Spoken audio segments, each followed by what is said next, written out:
नमस्कार, प्रभा साक्षी के special show ask the expert में आप सभी का स्वागत है। जैसा कि आप जानते हैं, हमारे शो में हम हमारे हेल्थ एक्सपर्ट से उन सभी सवालों को पूछते हैं जिनके जवाब आप जानना चाहते हैं। आज जिस मुद्दे पर हम बात करने जा रहे हैं वो है शिंगल्स। हम जानेंगे कि ये बीमारी क्या है, इससे जुड़े मिथ्स क्या हैं और किस तरह से इसे ट्रीट किया जाए। तो आइए इस मुद्दे पर बात करने के लिए हमारे साथ हैं डॉक्टर फरहान अहमद, जो है एमएस जनरल सर्जरी और आयुर्वेद में। Welcome to our show doctor. ज़रूर। सबसे पहले डॉक्टर हम ये जानना चाहेंगे कि शिंगल्स क्या है? क्योंकि आजकल के बारे में ना इसके बहुत सुनने को आ रहा है और गवर्नमेंट भी बहुत तरह के अवेयरनेस कैंपेन्स चला रही है। तो प्लीज़ आप पहले ये बताइए हमारे व्यूअर्स को कि शिंगल्स क्या है और किस तरह से ये बीमारी होती है? बेसिकली शिंगल्स जो है एक वायरल इन्फेक्शन है जो चिकन पॉक्स के वायरस से जो है रिएक्टिव हो जाता है। अ, किस हुँ, वजह से रिएक्टिव होता है उसका कोई पता नहीं चल पाया अभी तक फ़िलहाल। और हुँ, इसमें जो है ब ब शरीर पे जो है रैशेज़ पड़ जाते हैं, ब्लिस्टर पड़ जाते हैं, हुँ, उसपे दाने हो जाते हैं और हुँ, बहुत दर्द होता है, जलन होती जी। है। तो ये कम्युनिकेबल डिसीज़ है क्या? एक-दूसरे से छुआ-छूत से ये फैलता है और किस तरह से अगर हम अपने हाइजीन का ध्यान रखें, तो क्या इसे कंट्रोल कर सकते हैं हम? देखिए, ऐसी बात नहीं है कि ये लोगों से फैलता हो, ये कम्युनिकेबल डिसीज़ हो, ऐसा कुछ नहीं है। हुँ, हुँ। अलबत्ता अगर किसी को ऐसा हो जाता है, तो उसको जो है ढक के रखना चाहिए, इस वजह से कि जी। वो और भी इन्फेक्टेड ना हो। नहीं, ऐसा नहीं है कि अगर स्किन प्रॉब्लम है, ढकने से और ज़्यादा वो प्रॉब्लम बढ़ेगा, ऐसा तो कुछ नहीं है?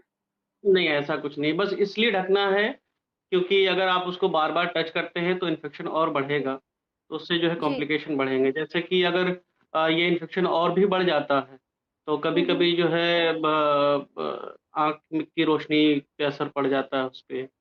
जी, तो जी। इसलिए उसको और ना बढ़ने देना है और नहीं बढ़ने हुँ, देना है तो उसके लिए हमें ढक के रखना बेहतर होगा। जी। सर, इस हुँ। बीमारी से तकलीफ़ सुना है कि बहुत होती है, तो किस तरह की समस्या लोग अक्सर फ़ील करते हैं या उन्हें क्या तकलीफ़ होती है? इसमें बेसिकली जलन होती है, शुरुआत में तो हुँ, बहुत जलन होती है, उसके बाद जब रैशेज़ पड़ जी, जाते हैं, रैशेज़ जी। आने के बाद ना फिर उसमें कील जैसे चुभन होती है और ओके। मतलब ये एक लगातार नहीं होती है, बीच-बीच में रुक-रुक के होती है चुभन। हुँ, तो हुँ, इसमें बड़ी तकलीफ़ बहुत तकलीफ़ होती है पेशेंट को। हुँ। तो जलन इसके होती है, चुभन शुरुआती होती है, दर्द लक्षण होती है। जी, जी। शुरुआती लक्षण में इनके जो है पहले फ़ीवर आते हैं, बॉडी एक होता है और जी, कभी-कभी इचिंग स्टार्ट होती है, जिस जगह पे होने वाला जी, हो ब्लिस्टर, वहाँ इचिंग स्टार्ट जी। होती है। फिर उसके बाद धीरे-धीरे रेडनेस होती है, रेडनेस के बाद फिर वो हुँ, रैशेस आते हैं। शिंगल्स एक वायरल इन्फेक्शन है, जिसको हम हर्पिस ज़ोस्टर भी कहते हैं और इंडियन लैंग्वेज में इन्हें जो है जनेऊ भी कहा जाता है और ब्रह्मसूत्री भी कहा जाता है, नागिन भी कहा जाता है। और इसमें जो है पेशेंट को रैशेस होते हैं बदन पे और इचिंग होती है, दर्द होते हैं और इसमें सिम्पटम्स जो दिखते हैं बेसिकली पेनफुल जो है रैश होते हैं, स्ट्रिप ब्लिस्टर होते हैं और जी। इनके दर्द जो है ये हर्पिस ज़ोस्टर सही होने के बाद भी ये दर्द सालों तक रह जाते हैं। वो बीच-बीच में कभी-कभी दर्द करते हैं या कभी-कभी ऐसा लगता है कि कुछ चीज़ें रेंग रही हो हुँ, उस जगह पे जहाँ पे हुआ रहा होगा। हुँ, हुँ। तो उसके लिए हमें दवाइयाँ दोबारा लेना होता है। जैसे हमने शुरुआत में दवा लिया 3 से 7 हफ्ते तक दवाइयाँ लिया और ये चीज़ें दिखना बंद हो गई और दर्द भी कम हो गया। लेकिन जो फ़ीलिंग होती है कि कुछ चीज़ें रेंग रही हो उस टाइप की जो है, उसके लिए हमें दवा लंबी लेनी पड़ती है, 2 से 3 महीने तक अभी और एक्स्ट्रा लेनी होगी। तो बेहतर ये होगा कि डॉक्टर की सलाह से और ये आगे दवाइयाँ की जाएँ। और रही बात कि ट्रीटमेंट क्या देते हैं इसमें अब जैसे एंटीवायरल देते ही हैं, जैसे जिसका एसाइक्लोविर है, non steroidal anti inflammatory drug देते हैं। उसमें जी, नंबिंग मेडिकेशन के लिए लिडोकेन देते हैं, कि पेशेंट जी। को जो इचिंग हो रही हो या फिर जो जलन हो रही हो, उससे बचने के लिए लिडोकेन और इस टाइप की चीज़ें कुछ देते हैं, जो ऊपर लगाते हैं हुँ। एप्लीकेशन के लिए।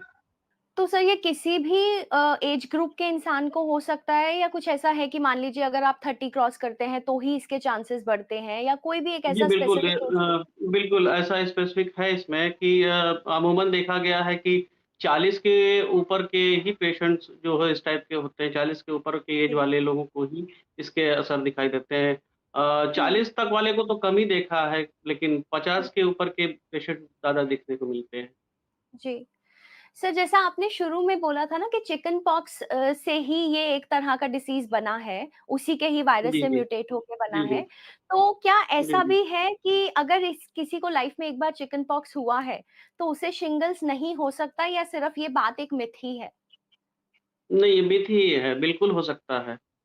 और जी। ये ऐसा तो नहीं है कि हम अगर वैक्सीन लगा चुके हों, बचपन में हमें हुँ। वैक्सीनेट किया जाता है चिकन पॉक्स का, जी, लेकिन फिर भी हमें चिकन पॉक्स हो जाते हैं।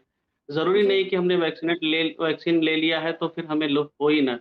हाँ, अमूमन ये है कि हुँ, 80 से 85% तक हमें उम्मीद होती है कि अगर हमने वैक्सीन ले लिया है, हुँ। तो दोबारा होने के चांस कम होते हैं। लेकिन हो सकते हैं, ऐसा ज़रूर ऐसा है। ठीक। तो सिम्पटम्स जो आप जिस तरह से बता रहे थे, अगर शुरुआत में ही उन्हें कोई ट्रीटमेंट मिल जाए या फिर अगर हम कहें कि कोई घरेलू उपाय हम उसके लिए कर लें, तो वो कारगर हैं या फिर हमें सिर्फ़ एलोपैथी पे ही बिलीव करना चाहिए, आयुर्वेद या फिर घरेलू उपाय पर भरोसा नहीं करना चाहिए, वो सेफ नहीं है? जी, बेहतर है। घरेलू उपाय पे कोई भरोसा नहीं, बस एक संतुष्टि हो जाएगी।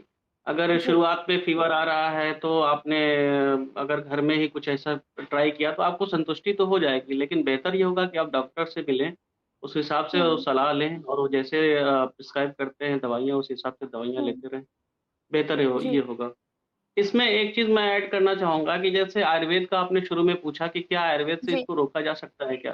जी, तो जी। आयुर्वेद में सिर्फ़ यही कहा जाता है कि व्याधिक क्षमत्व जैसे इम्यूनिटी पावर को आपने बढ़ा रखा है और ये इन हुँ, तरीके की बीमारियाँ इम्यूनिटी पावर कमज़ोर होने की वजह से ही होती हैं। तो अगर जी। आपने इम्यूनिटी पावर आपका अच्छा है, तो ये बीमारी नहीं हो सकती है। तो इम्यूनिटी बढ़ाने के लिए रसायन का उपयोग कर सकते हैं, रस औषधि का उपयोग कर सकते हैं। तो जैसे हुँ, आयुर्वेद में कहता है कि व्याधिक क्षमत्व जो है अगर मज़बूत है तो व्याधिक क्षमत्व नाम व्याधि बल विरोधित्वम प्रतिबद्धकत्व इति हुँ, करके एक श्लोक है। तो उसमें अगर इस टाइप से पेशेंट जो भी रसायन अगर स्टार्ट कर लें हम 50 एज से ही, हुँ। रसायन लेना या फिर रस औषधि लेना स्टार्ट कर दें, तो इससे हम बचा जा सकते तो वो औषधि जो आप कह रहे हैं, कोई ऐसी स्पेसिफिक औषधि है जिसको लें तो हमारी इम्यूनिटी ज़्यादा जल्दी हैं। स्ट्रॉन्ग हो सकती है? ये बेहतर ये होगा कि डॉक्टर की सलाह से लें। जी, जी, ठीक है। बिल्कुल। मतलब हम एलोपैथी के साथ-साथ आयुर्वेदिक ट्रीटमेंट को कंबाइन करके लें डॉक्टर की ले सलाह सकते से, हैं। तो ही वो बिल्कुल, सही बिल्कुल। रहेगा? जी, कोई बिल्कुल, घरेलू बिल्कुल। उपाय करने से परहेज़ करें। ठीक जी, है डॉक्टर। बिल्कुल। तो किसी चीज़ का ऐसा कोई परहेज़ भी होता है कि मान लीजिए अगर आपको इनिशियल सिम्पटम्स दिखने शुरू हो गए, तो आपको लगता है कि जी, मैं इन जी। चीज़ों से परहेज़ करूँगा तो इसे कंट्रोल किया जा सकता है कि ये बीमारी ऐसा है कि शुरू में रोकी जा सकती है या एक पूरा अपना साइकिल कंप्लीट करने के बाद ही इसे खत्म किया जाएगा? बिल्कुल, पूरा साइकिल इसको कंप्लीट करना ही पड़ता है, ये 3 से 5 हफ्ते जी, तकरीबन रहती ही है। शुरुआत में ओके। अगर आपने लिया है तो तकलीफ़ कम रहेगी, लेकिन ये पूरा 3 से 5 हफ्ते लगेंगे ही इसमें। हुँ, हुँ। तो शुरुआत में आपको जो तकलीफ़ हो रही है, उसमें आपने दवा लिया है, उस दवा से जो है जी। रिलीफ़ मिल जाएगा, लेकिन जो उसका 3 से 5 हफ्ते का साइकिल्स वो पूरा करेगा ही। यूजुअली बाकी जी, स्किन डिसीज़ेज़ में ऐसा नहीं होता ना सर कि आपका पूरा साइकिल कंप्लीट करे। तो अगर ये उन बिल्कुल। डिसीज़ेज़ से अलग है, तो कितना इंटेंसिटी के हिसाब से ये कितना ज़्यादा उनसे इंटेंस है? इसको इस तरीके से कहना बिल्कुल सही नहीं होगा क्योंकि ना अब ये हुँ, अ, एक चिकन पॉक्स के वायरस से हो रहा है या फिर कैसे जी, हो रहा है एग्ज़ैक्ट तो इसको कहना मुश्किल ही है। अगर ये जी। ऐसा होता कि नहीं हम क्लियर हो जाते कि किसी एक वायरस से ही हो रहा है, जैसे अमूमन कोशिश हुँ, ये होता है कि हमने जैसा जाना है वार्सिला ज़ोस्टर करके जिसे हर्पीस ज़ोस्टर भी कहा जाता है इस बीमारी को। और ओके, मतलब आसान भाषा में ये नागिन और ये जनेऊ करके कहा जाता है। बहरहाल, जी। तो इसमें ऐसा नहीं है कि जैसे कोई भी स्किन डिसीज़ हो रही है, तो उसमें तो साइकिल पूरे नहीं होते, लेकिन हुँ, इसमें हुँ, पूरे साइकिल होने ही होने हैं। तो इसको होना इस ही तरीके है। से कहना सही नहीं है। जी। सर एक सवाल और मैं पूछूँगी आपसे, आपने पहले कहा कि ये जो डिसीज़ है वो एक पूरा साइकिल कंप्लीट करता है। लेकिन अगर हम कुछ ऐसी जगहों की बात करें जहाँ पे लोग इसको नागिन के डिसीज़ के नाम से जानते हैं, नागिन की बीमारी है, उस नाम से जानते हैं तो वो कहते हैं कि अगर ये पूरा साइकिल कंप्लीट हो गया तो आपका बचना नामुमकिन के समान है। तो इन दोनों चीज़ों में बहुत ज़्यादा कॉन्फ्लिक्ट है, दोनों ही चीज़ें क्लैश करती हैं आपस में। तो आप किस तरीके से इसे समझाना चाहेंगे ताकि व्यूअर्स को समझ आए और ये इस तरीके का जो गलतफ़हमी है उनके दिमाग से दूर हो जाए? जैसा कि नागिन के बारे में लोगों के दिमाग में बातें हैं, तो वो किन हुँ, साइकिल्स की बात करते हैं वो मुझे इसका इतना इल्म नहीं है। लेकिन ये हुँ, बात कह सकता हूँ जो मैं जिस साइकिल्स की बात कर रहा हूँ, तो वो 3 से 4 हफ्ते के अंदर में जो रैशेज़ पेशेंट को आए हुए हैं, शुरुआत के हुँ। फ़ीवर से लेके और ख़त्म होने तक के, ये जी। साइकिल्स की बात मैं कर रहा हूँ। बाकी वो नागिन के बारे में किस साइकिल्स की बात करते हैं उसे जैसे मुझे लगता शरीर है कि पे उसे बहुत रैश साल जो और आते बढ़ना हैं, चाहिए। अगर वो रैशेज़ की जो एक साइकिल बनती है कि रैशेज़ जितना-जितना बढ़ते चले जा रहे हैं, उस हिसाब से। देखिए रैशेज़ बढ़ते क्या हैं वो एक बार आ गए तो 3 से 4 5 हफ्ते तक रहते ही रहते हैं, हुँ, लेकिन दवाइयाँ देने से वो कम होते हैं फिर बीच-बीच जी, धीरे-धीरे से। अगर दवाइयाँ ना दी जाएँ या पेशेंट जो है ऐसा नहीं कह सकते कि हम जो 3 से 4 5 हफ्ते का साइकिल्स वो पूरा करके ठीक हो जाए, इसलिए हम कोई दवा ही हुँ, ना लें। तो ऐसा जी, नहीं है। दवा लेना बहुत ऐसा ज़रूरी है, इसलिए ज़रूरी है क्योंकि आपको जो पेशेंट को पेन हो रहे हैं, इचिंग हो रही हुँ, है और वो चुभन-सी दर्द हो रही है, तो उसके लिए जी, आपको दवा लेनी ज़रूरी है। दवा अगर जी, लेते हैं तो उससे रोकथाम है ये। हाँ, अलबत्ता जी, ये है कि 3 से 5 हफ्ते का जो वक़्त है, वो इसका एक साइकिल्स है जो पूरा होना ही है। लेकिन हुँ, ये नहीं है कि अगर हमने ऐसे छोड़ दिया तो ठीक हो जाएगा, ऐसा भी नहीं है, वो कॉम्प्लिकेशन बढ़ते हैं। बढ़ अगर जाएँगे। हमने छोड़ दिया तो कॉम्प्लिकेशन बढ़ेंगे। और फिर हुँ। वो घातक हो जाएँगे, यहाँ तक कि जानलेवा हो जाएँगे। जी। सर जैसे जी। शुगर और बीपी हमारे आमतौर पर बीमारी हर किसी को देखने को मिलती है, तो ये एक बार अगर हो जाती है तो हमेशा आपको लाइफ टाइम शुगर और बीपी को झेलना पड़ता है। तो क्या ये भी उसी तरह की बीमारी अगर 40 के बाद किसी को हो गया, तो उसे लाइफ जी, टाइम जी। ये रहेगी या कुछ ऐसा है कि नहीं 1-2 साल में ट्रीटमेंट हो गया पूरी तरह से तो खत्म? देखिए 1-2 साल तो नहीं, हमने शुरुआत में आपने जैसे बताया कि 3 से 5 हफ्ते का जो साइकिल्स है, इसको पूरे होने के बाद जो दवाइयाँ आप जी, ले रहे हैं, उससे तो ये ठीक तो हो जाता है। जी। और आपने अगर वैक्सीन ले लिया हो उसके अलावा भी, तो हुँ, तकरीबन 7 साल तक तो बिल्कुल आप सेफ रहेंगे, 90% तक सेफ हुँ, हैं। 10% में ये हुँ, उम्मीद होती है कि शायद हो जाए, लेकिन दोबारा 90% हो। तक आप सेफ हो जाते हैं वैक्सीन लेने से। जी। तो जो आप वैक्सीन का कह रहे हैं सर, वो वैक्सीन वही है जो हम बचपन में लेते हैं या फिर बाद में भी कोई वैक्सीन है जिसे अगर लें तो वो सही हो जाता है? जी, बिल्कुल, ये बात की वैक्सीन है जो 50 के एज तक के अपने ओल्ड एज वाले हैं, उनको देना जी। होता है। उसमें जो है इफ 2 डोज़ होती है। फर्स्ट हुँ, डोज़ जो है लगाने के तकरीबन 2 से 6 महीने के बीच के अंदर में हम दूसरा डोज़ लगा हुँ, सकते हुँ। हैं। ओके। हुँ। तो कोई भी इस वैक्सीन को ले सकता है, कोई एज रिस्ट्रिक्शन नहीं है या फिर कोई ऐसा होता है कि एज का मतलब यही है कोमॉर्बिडिटीज़ है? कि हाँ, हुँ, एज का हाँ, कोमॉर्बिडिटी में जैसे जिन पेशेंट को रिएक्शन है कुछ किसी दवाइयों से, जैसे जी, जिनको कभी रिएक्शन हो चुका हो तो जी, उन्हें बचना चाहिए वैक्सीन लेने से जब तक कि ये कुछ चीज़ें ऐसा इनको नज़र ना आने लग जाएँ। ठीक है। तो उसके कोई साइड इफ़ेक्ट्स भी होते हैं क्या वैक्सीन के? साइड इफ़ेक्ट्स में ब्लिस्टर्स और ज़्यादा बढ़ जाते हैं, कभी-कभी किसी पेशेंट के तो हुँ, हाँ, साइड इफ़ेक्ट में निमोनिया होने के चांस ज़्यादा होते हैं। अमूमन देखा ओके, गया है कि अगर जिन पेशेंट में क पहले से ये क्या नाम है रिएक्शन हुए हैं किसी दवाइयों से या किसी वजह से, जी, जैसे में एक बोलते हैं कि जिन पेशेंट में कभी भी किसी दवाइयों से रिएक्शन हुआ हो, जैसे कि हुँ, उसको साँस-वाँस लेने में तकलीफ़ हुई हो, उनको निमोनिया होने के चांस ज़्यादा होते हैं, कि अगर ये बढ़ वैक्सीन जाते ले हैं। रहे हैं तो अब हाँ, निमोनिया हो सकता है। जी, सर एक चीज़ और है जैसे कि अब आने वाले थोड़े से समय में गर्मियाँ शुरू हो जाएँगी, सामने वाले अगर एक पेशेंट को स्वेटिंग होती है तो क्या उससे तकलीफ़ उनकी और बढ़ेगी या फिर ऐसा है कि ये और फैल जाएगा उनको बीमारी या किस तरीके से इसका हो सकता है? बीमारी फैलने का अंदेशा इस लिहाज से है कि अगर स्वेटिंग होती है और वो हुँ, पसीना अगर उस अफ़ेक्टेड एरिया पे पड़ता है, तो उससे जी, इन्फेक्शन और बढ़ेगा। इन्फेक्शन और बढ़ेगा तो वो कॉम्प्लिकेशन बढ़ाएगा।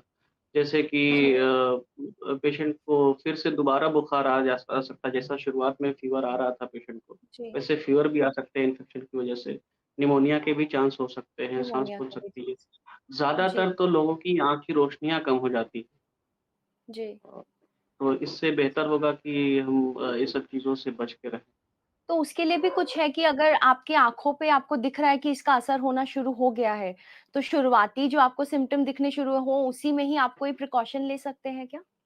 प्रिकॉशन के तौर पे बस आप सिर्फ़ जो है आँख वाले डॉक्टर को दिखाएँ, वो उसका जी, इलाज उस हिसाब से वो करेंगे क्योंकि उसी हर डॉक्टर एक जैसा सबका इलाज नहीं कर सकता ना। हुँ, जी, जी। ठीक है। एक चीज़ और है कि जैसे डॉक्टर हमारा यूजुअली एक पूरा सोसाइटी का ऐसा सिस्टम हो गया कि 40s के बाद लेडीज़ कंसीव करती हैं, शादी लेट हुई 40s तक कंसीव किया और आप कह रहे हैं कि 40 के बाद यूजुअली लोगों को इसके सिम्पटम्स दिखने शुरू होते हैं। तो क्या हुँ। प्रेगनेंसी में भी कोई कॉम्प्लिकेशंस होती हैं इसके वजह से? 40 का जैसा जैसे हमने बताया कि 40 के ऊपर वाले पेशेंट बहुत कम नज़र आए हैं और जी। अमूमन पेशेंट जो है वो 50 के बाद वाले हैं। हाँ, ओके। अगर ऐसा कुछ किसी पेशेंट में होता है कि हुँ, उम्र 40 है और प्रेगनेंसी भी है, तो हुँ, उसके लिए इलाज तो वही सेम ही रहेगा लेकिन उसमें कुछ चीज़ें चेंज हो जाती हैं। कि हुँ, जिससे जो है प्रेगनेंसी पे इफ़ेक्ट ना हो। तो हुँ। गायनेकोलॉजिस्ट और ये एक स्किन के जो डर्मेटोलॉजिस्ट हैं, उनके दोनों की जी, कॉम्बिनेशन के साथ जो है, दोनों की सलाह के जो साथ जो है दवाइयाँ चलेंगी, तो दवाइयाँ चलनी उससे सेफ चाहिए। रहेगा। जी, बिल्कुल। जी, धन्यवाद डॉक्टर, आपका बहुत-बहुत शुक्रिया हमारे व्यूअर्स को इतनी सारी जानकारी देने के लिए। मुझे लगता है कि जितने भी सवाल हमने पूछे, लोगों के मन में जितने भी इस बीमारी से जुड़े हुए सवाल थे, उनका आंसर उनको मिल गया होगा। अगले सप्ताह हम फिर से एक बार हाज़िर होंगे किसी और नई जानकारी के साथ। तब तक के लिए धन्यवाद। अगर आप भी लेना चाहते हैं देश दुनिया की तमाम जानकारी तो आज ही सब्सक्राइब करें हमारे चैनल को। साथ ही नीचे दिए बेल आइकन को जरूर दबाएं ताकि हर अपडेट आप तक पहुंच सके।